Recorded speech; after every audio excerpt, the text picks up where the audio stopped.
하나님 나라 백성인 하백 여러분, 하백의 성경 아카데미 오신 것을 환영합니다. 이 시간은 성경신학 61강 시간입니다. 함께 나눌 주제는 성경의 큰 그림입니다.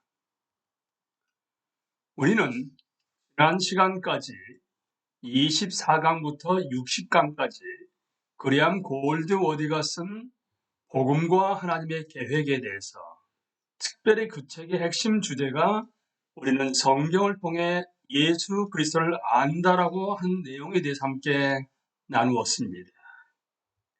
복습을 해본다 하게 되면 예수님에 의한 구약 성경은 하나님의 말씀으로서 깨질 수 없는 성경입니다.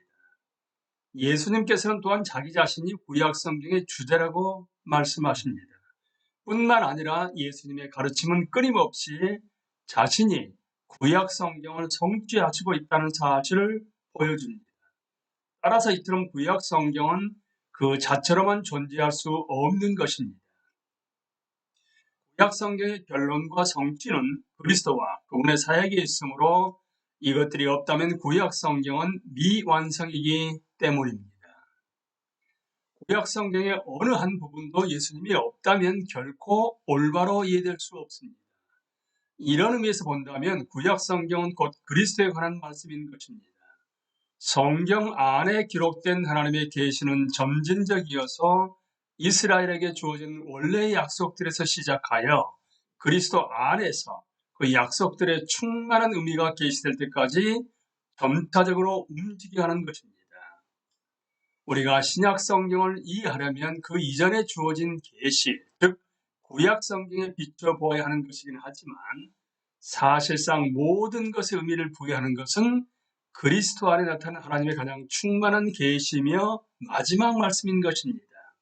이처럼 그리스도는 그러므로 신약 성경은 구약 성경을 해석하는 것입니다. 본 로버츠는 1965년생입니다. 성경의 큰 그림책을 2002년도에 출간했고요. 국내에는 2012년도에 번역되었습니다. 그는 성경의 큰 그림 서문에서 이렇게 얘기합니다. 성전에 관한 시리즈 성경 공부를 계획한다면 어느 단락들을 선택하실 건가요? 목사 후보생 컨퍼런스에서 갓 만난 청년에게 던진 질문이었습니다. 나는 2년 후면 교회 현장에 투입될 텐데도 거의 준비가 되어 있지 않았습니다. 그리스도인이 된 지 6년이 지났으나 성경, 특히 구약 성경에 대한 지식이 아주 짧았습니다. 내가 새 친구의 질문에 불이 팍 죽었던 것도 바로 이 때문이었습니다. 나는 성전에 대해 들어보았습니다. 그러나 사실 성전의 의미가 무엇인지 몰랐고 성전을 더 알고 싶으면 성경의 어디를 찾아봐야 하는지도 몰랐습니다. 그래서 아무 대답도 하지 못했습니다. 어느 단락들을 선택하실 건가요? 이후 10분 동안 그 친구는 여기저기 잠깐씩 둘러보는 여행의 안내자처럼 나에게 성경 전체를 훑어 주었습니다. 머리에 쥐가 날 것 같았습니다. 우리는 에덴 동산에서 시작했습니다. 에덴 동산에서 아담과 하와는 성전이 필요 없었습니다. 하나님이 어디나 임재에 계셨기 때문입니다. 그 다음으로 새 세상, 곧 천국으로 넘어갔습니다. 주 하나님 곧 전능하신 이와 및 어린 양이 그 성전이기 때문에 거기도 성전이 필요 없습니다.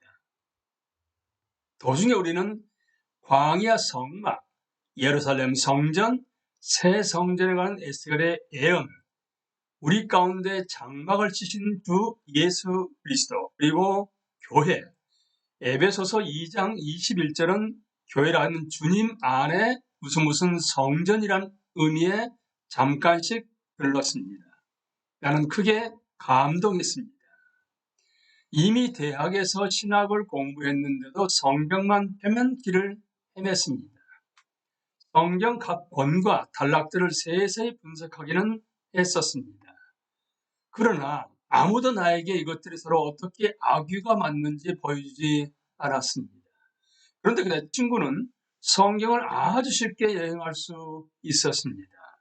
마치 나는 방향 감각조차 없는데 친구는 지도를 사용하는 것 같았습니다. 친구에게 어떻게 그렇게 하느냐고 물었습니다. 그는 성경 이야기 전체 주요 요소를 개괄해 놓은 책을 소개해 주었습니다. 바로 그레암 골드워디가 쓴 복음과 하나님의 나라 책입니다. 1984년도에 출간되었고 88년도에 국내에 번역되었는데요. 거기에 주된 내용은 구약 성경을 읽어야 하는 이유입니다. 바로 다음날 그 책을 사서 한 주 만에 다 읽었습니다. 마침내 내게 필요한 지도를 손에 넣었습니다. 나는 여전히 성경의 많은 부분에 무지했으나 성경의 틀은 파악했습니다. 복음과 하나님의 나라를 읽었다면 누구라도 그 책이 내가 지금 쓰는 책에 어떻게 영향을 미쳤는지 알 수 있을 것입니다. 나의 책은 그 책을 개설하려는 시도가 아닙니다. 나는 그 책의 접근 방식을 상당 부분 채택했는데 단지 조금 덜 전문적인 방식으로 사용하라고 했습니다. 새내기 신자부터 성숙한 신자까지 모든 그리스도인이 성경의 다른 부분들이 어떻게 악귀가 맞는지 볼 수 있도록 성경 전체 계율을 제시하고 싶었기 때문입니다. 이 책이 단순하되 지나치게 단순하지는 않길 바랍니다. 그리고 내게 아주 유익했던 지도를 독자의 손에 건네주고 싶습니다. 성경의 큰 그림에 들어가며에 대해서 함께 나눕니다. 성경은 한 권이다. 성경에 대한 무지.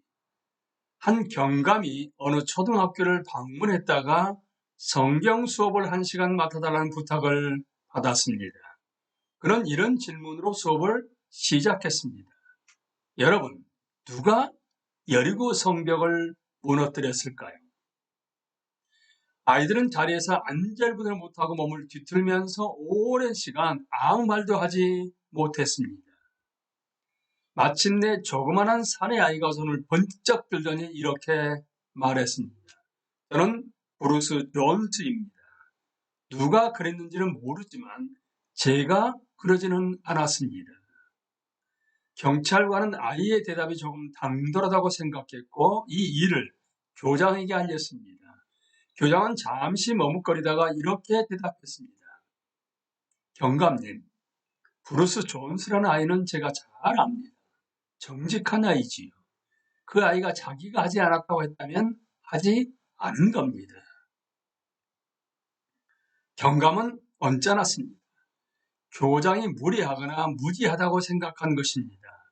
경감은 교육부에 항의 편지를 보냈고 이런 답장을 받았습니다. 존경하는 경감님, 여리고 성벽이 무너졌는데 아무도 자신이 그랬다고 인정하지 않았다고 하니 저희로서는 유감입니다. 수리 견적서를 보내주시면 저희가 비용을 지불할 수 있는지 강구해 보겠습니다. 우스개 이야기지만 그래도 핵심은 있습니다. 몇십 년 전만 해도 여호수아와 여리고 성벽을 모르는 사람은 없었을 것입니다. 많은 아이가 주일학교에 다녔고 그렇지 않은 아이들이라도 학교의 수업 시간에 성경의 주요 이야기를 들었습니다. 그러나 그런 날이 지나갔습니다. 나는 최근에 한 옥스퍼드 대학생에게 당자에 대해 이야기했습니다. 그는 나를 멍하니 쳐다보았습니다. 평균적인 비그리스도는 성경을 거의 모릅니다.